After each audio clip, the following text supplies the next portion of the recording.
వృషభం వారికి ఈ కాలసర్పయోగంలో ఉండేటువంటి గ్రహాల్లో ముఖ్యంగా రాహుకేతువులను కనుక చూసుకున్నట్లయితే చతుర్థ భావంలో కేతు ఉన్నాడు, మీకు దశమ భావంలో రాహు ఉన్నాడు. దీనివల్ల కలిగేటువంటి మంచి ఫలితాలు ఏమిటి? అదేవిధంగా ఈ యొక్క కేతువు దగ్గరికి ఆగస్టు 15వ తేదీ నుంచి సెప్టెంబర్ 15 వరకు రవి వెళ్ళి కలుస్తాడు. దాని తర్వాత నవంబర్ 1వ తేదీ నుంచి 25వ తేదీ వరకు ఈ రెండు గ్రహాలు కలిసి ఉంటాయి. నవంబర్ 25వ తేదీ తర్వాత నుంచి మనకి కేతు 3వ స్థానంలోకి వస్తున్నాడు.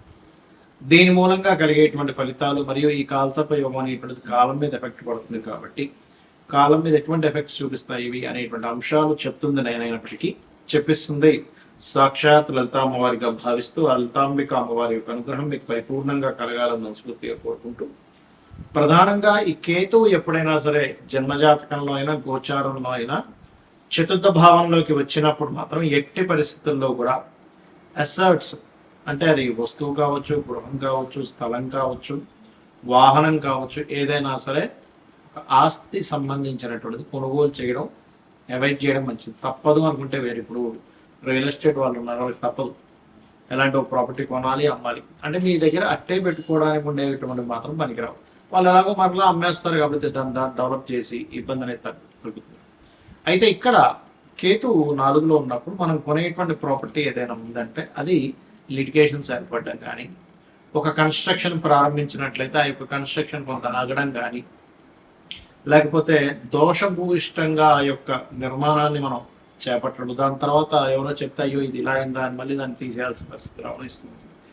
అందుకే చతుర్థ భావంలో కేతు ఉన్నప్పుడు జన్మజాతకంలో కూడా ఉన్నట్లయితే వారి పేరు మీద ప్రాపర్టీస్ ఏదైతే తీసుకోవద్దని చెప్తూ ఉంటారు.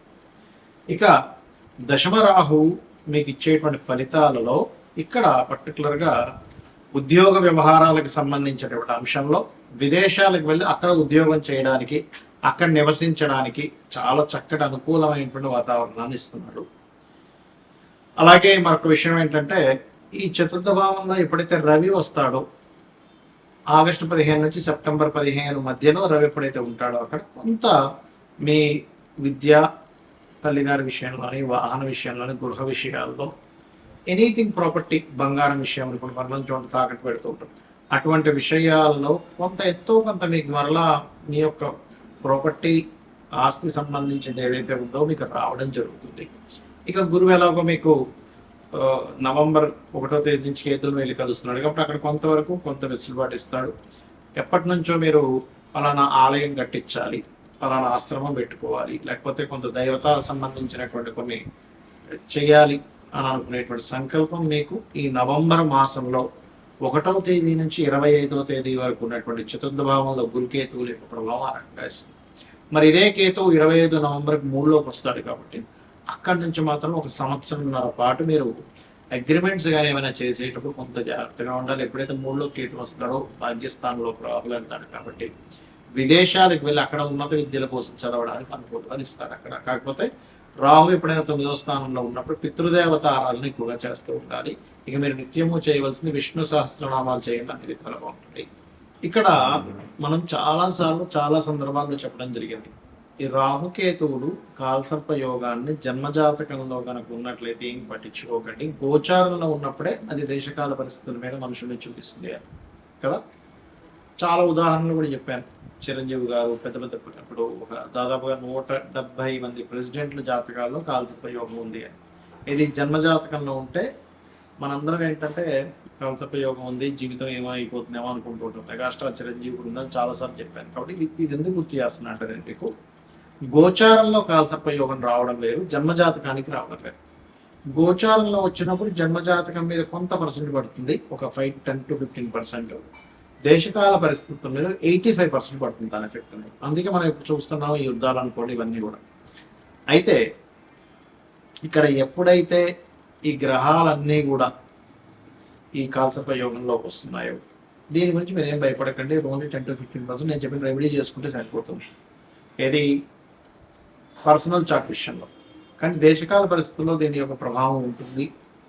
మరియు ఇది కాకుండా సర్పదోషం అంటారు, అది వేరు. కాలసర్పదోషం లాగా గ్రహాలన్నీ, అసలు కాలసర్పదోషం అంటే ఏంటి, రాహు కేతువు 180 degreesలో ఒకదాని కూడా ఆపోజిట్లో ఉండగా గ్రహాలన్నీ చంద్రుడితో సైతం అన్ని గ్రహాలు ఒకవైపు వచ్చేసారు. వన్ సైడ్ మొత్తం ఖాళీగా ఉండాలి. అలా లేకుండా కూడా కొంతమంది ఒక గ్రహం 2 గ్రహాలు బయట ఉన్నవి కాల్సర్ప యోగం ఉంది, దోషం ఉందని భయపెడుతూ ఉంటారు. అటువంటివి పట్టించుకోకండి దయచేసి. ఒకవేళ మీకు అంతగా కాల్సర్ప యోగం ఉందని భయం వేస్తూ ఉన్నట్లయితే చక్కగా మీరు కాళహస్తికి వెళ్ళి స్వామివారిని దర్శనం చేసుకుని అక్కడ రాహుకేతు పూజ చేసుకోండి. లేదా మీ ఇంటికి దగ్గరలో రాగి చెట్టు కింద సర్పాలు ప్రతిష్ఠ చేసిన ఉన్నట్లయితే వాటి మీద పసుపు కుంకుమ గంధం కలిపిన వాటర్ వేయండి, సరిపోతుంది.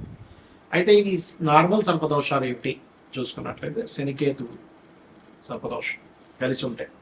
దీనికి ఏం చేయాలి పరిహారం కూడా చెప్తాను. కుజరాహువులు, శుక్రకేతువులు, రవిరాహువులు, శని రవి, కుజాబుధ, అదేవిధంగా బుధుడు కేతు అది స్వల్పమే పెద్ద కాదు. ఈ రకంగా కొన్ని కాంబినేషన్స్ ఉంటాయి. చంద్రుడు రాహు, అదేవిధంగా శని రాహు, స్థపత యోగం కూడా అంటుంటారు, స్థపత దోషం అని కూడా అనుకుంటారు, యోగము దోషం రెండో అనుకుంటారు. ఈ రకంగా ఇది కూడా ఇస్తుంది. ఇది సర్పదోష సంబంధించిన కాంబినేషన్స్. దీనికి ఏం చేయాలి అంటే మీకు దగ్గరలో ఇప్పుడు ఆలయాల్లో చూడండి రావి చెట్టు ఉంటుంది. రావి చెట్టు కిందని సర్ప ప్రతిష్ఠ చేసి ఉంటాయి. అక్కడికి వెళ్ళి వాటి మీద పసుపు కుంకుమ గంధం కలిపిన నీటిని అభిషేకంగా వేసి ఒక 11 ప్రదక్షిణాలు కానీ 21 కానీ 41 కానీ చేసి ఆలయంలో ఒక 5 నిమిషాలు కూర్చోండి. మీకు ఆ దోషం ఏదైతే ఉందో తొలగిపోతుంది. ఇప్పుడు అందరూ చేయవలసింది ఎందుకంటే కాలసర్ప యుగంలో గ్రహాలన్నీ ఉన్నాయి కాబట్టి. ఇక మరొక విషయం ఏంటంటే ఎప్పుడైనా సరే ఈ కాంబినేషన్స్ ఉన్నప్పుడు మనం ఏదో అయిపోతుందని కాదు, ఆ యొక్క విషయంలో ఎటువంటి విషయం అంటే ఎటువంటి జాగ్రత్తలు తీసుకుంటే మంచిది అని. ఉదాహరణకి శనికేతువులు ఉన్నారు, మీరు వ్యాపారంలో మీ కాన్సన్ట్రేషన్ ఎక్కువ చేయాలి ఉద్యోగం కంటే కూడా. ఉద్యోగంలో ఎక్కువ కాన్సన్ట్రేషన్ చేస్తే అంత పెద్దగా కలిసి రాదు, ఉద్యోగం కూడా చేయబుద్ధి అవ్వదు ఈ కాంబినేషన్లో. కుజరాహువులు ఉన్నారనుకోండి మీ జాతకంలో, వాహనం మీద వెళ్ళినప్పుడు ఎక్కువ స్పీడ్గా వెళ్ళకూడదు, అంటే సర్పదోషం ఆ రూపంలో అటాక్ చేస్తూ ఉంటారు. చంద్రరాహువులు ఉన్నారు, నీటి ప్రదేశాలు వెళ్ళినప్పుడు జాగ్రత్తగా ఉండాలి. అతి మంచితనంతో నమ్మి ఎవరికైనా మనీ ఇవ్వడం ద్వారా, అది ముఖ్యంగా ధనస్థానంలో ఉంటే ధనం మోసపోవడం జరుగుతుంది. అలా కాకుండా కుజబుధులు ఉన్నారు, మనకు ఒక్కొక్కసారి అవతల వాళ్ళతో మనకి ఎటువంటి పని ఉంది, రిలేషన్ ఉంది ఏమి తెలుసుకోకుండా ఆర్గ్యూ చేస్తుంటాం. ఆర్గ్యుమెంట్ జోలికి వెళ్లకుండా ఉండగలిగితే మీకు ఈ సర్పదోషం అనేటువంటిది ఇబ్బందిని ఇవ్వదు, గుర్తుపెట్టుకోండి. అలాగే శుక్రకేతువులు, అమ్మవారి ఆరాధన చేస్తే ఈ దోషం పోతుంది, సర్ప ఆరాధన చేస్తే పోతుంది, లేదా సర్ప ప్రతిష్ఠ చేసినా సరే పోతుంది. వీటన్నిటికీ కూడా సర్ప ప్రతిష్ఠ చేయాల్సిందే. అయితే ఇక్కడ రాహుతోని కేతువుతోని కాంబినేషన్ కనుక ఉన్నట్లయితే మరింత ఎక్కువగా ఉంటుంది ప్రభావంగా. అదేవిధంగా రాహు మేషరాశిలోని లేదా సింహరాశి వృశ్చిక రాశిలో ఉన్న సర్పదోషంగా చెప్తూ ఉంటారు. సింహరాశిలో ఉంటే పితృదోషంగా చెప్తూ ఉంటారు. రాహు కానీ శని కానీ కలిసి ఉంటే ఇంకా ఎక్కువ పితృదోషంగా చెప్తూ ఉంటారు. అలాంటప్పుడు అటువంటి పితృదోషాలు ఉన్నా కూడా స్త్రీ జననం జరిగితే ఆ దోషం పోతుంది. ఒక్కొక్క దానికి ఒక్కొక్క ఎగ్జామ్షన్ అనేటువంటిది ఉంది. ఏం చేస్తే ఏం క్లియర్ అవుతుంది, లైఫ్లో ఇటువంటి మలుపు తిరిగినప్పుడు ఎటువంటి ఫలితాలు వస్తాయి అనేటువంటిది. రవిరాహుల కాంబినేషన్ ఉన్నప్పుడు ఎక్కువగా ఈ ఫుడ్ విషయంలో జాగ్రత్త పడాలి. అంటే మనం తీసుకునేటువంటి ఫుడ్ ఎలాంటివి తీసుకుంటున్నాం, ఎందుకంటే ఇది డైజెషన్ సిస్టమ్ని పాడు చేసుకుంటూ వెళ్తూ ఉంటుంది ఆ దోషం అనేటువంటిది. ఆ రకంగా శని ఒక్కొక్క గ్రహము ఒక్కొక్క ఫలితాలను ఇవ్వడం. శని రాహువులు అంటే ఇదేంటంటే శని రాహువులు ఉన్నప్పుడు చిన్న స్టేజ్ నుంచి ఎదుగుతూ ఉంటాడు, పట్టుదలతో వెళ్తూ ఉన్నట్లయితే బాగుంటుంది, కానీ జాబ్లో ఎక్కువగా సక్సెస్ అవుతూ ఉంటాడు. ఈ రకంగా సర్పదోషం అంటే మీది ఏదైనా ఒక గ్రహం కేతువు కలిసి ఉన్నప్పుడు ఆ పర్టికులర్ మహాదశల్లో ఆ అంతర్దశల్లో ఎక్కువగా సర్ప సంబంధించడం చేసుకోవాలి. ఇందులో ఏమండి నాకు అంత స్తోమత లేదు, సర్ప ప్రతిష్ఠ చేయలేను, మన దగ్గరలో ఆలయాలు కూడా లేవన్నప్పుడు గరుడ పురాణం గనక చదివినా విన్నా మంచి ఫలితాలు ఉంటాయి. ఇప్పుడు మీకు చదవలేరు, యూట్యూబ్లోకి వెళ్ళి సామవేదం గారితో ఇంకెవరితో మంచి మంచి ప్రవచకులు ఉంటారు, వారి కనుక మీరు తీసుకొని గరుడ పురాణం విన్నా కూడా ఈ సర్పదోషం అనేటువంటి తొలగిపోతుంది, గుర్తుపెట్టుకోండి. అలాగే ఈ దేశకాల పరిస్థితుల వల్ల కూడా ఇక్కడ ఎప్పుడైతే ఈ కాలసర్ప యుగంలో ఉన్నాయో విపరీతమైన వర్షాలు, జలప్రలయాలు, వైరస్లు, మరియు అదేవిధంగా ఈ నోట్ల రద్దు, ఈ కరెన్సీ రూపు మారడం, రద్దు కంటే కూడా చెప్పాలంటే కరెన్సీ రూపు మారడం, డిజిటలైజ్డ్కి ఎక్కువగా ప్రాధాన్యత ఇవ్వడం, కోర్టు కొన్ని విషయాల్లో అసలు ఏమిటి, అసలు ఇట్లాంటి తీర్పులు ఇస్తుంది ఏంటి అని ఆశ్చర్యపోయేటువంటివి కొన్ని. ఎలా అంటే మనకు రిజర్వేషన్స్ కూడా మార్పు రావడం అనేటువంటిది జరగనుంది. ఎందుకంటే కాలంలో ఎప్పుడు చూడనటువంటి కాంబినేషన్స్ వస్తున్నాయి, అందుకని ఇటువంటివన్నీ కూడా జరుగుతాయి. బికాస్ ఆఫ్ ఇక్కడ ఈ కేతు ఎప్పుడైతే పంచమ స్థానంలో ఉన్నాడో ఈ సంవత్సరానికి రాజు గురువు అవుతున్నాడు, కేతుతో కలుస్తున్నాడు. కాబట్టి మన యొక్క ఏవైతే మనం రాసుకున్న రాజ్యాంగంలో అనేకమైనటువంటి మార్పులు జరగనున్నాయి. రాజ్యాంగంలో ఉన్నటువంటి ఆర్టికల్స్ ఏవైతే ఉంటాయో, మనం ఏవైతే పెట్టుకున్నామో కొన్ని ఆర్టికల్స్ అన్నీ కూడా చాలా మటుకు ప్రక్షాళన జరిగేటువంటి యోగాన్ని ఈ రాహుకేతువులు, గురువు, రవి వీళ్ళందరూ ఇవ్వబోతున్నారు. శ్రీమాత్రే నమః.